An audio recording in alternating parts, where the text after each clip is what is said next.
As I said when I started, it is a difficult encounter, this one, because they've got so many threats that you really need to deal with them. We've got individual threats, we've got set piece threats that are coming. You also have individual skills that you really need to deal with them. But looking at how we've prepared perfectly for them, and we are looking forward to playing the game, because there's a game that still needs to be played. You can never win a game without playing it. So yeah, we are looking forward to it. And does it matter that you equal on points on the rock and stuff?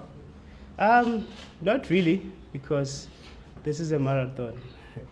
You need to go at your own pace, and we are focusing on ourselves right now until probably later in the league. Thank you very much.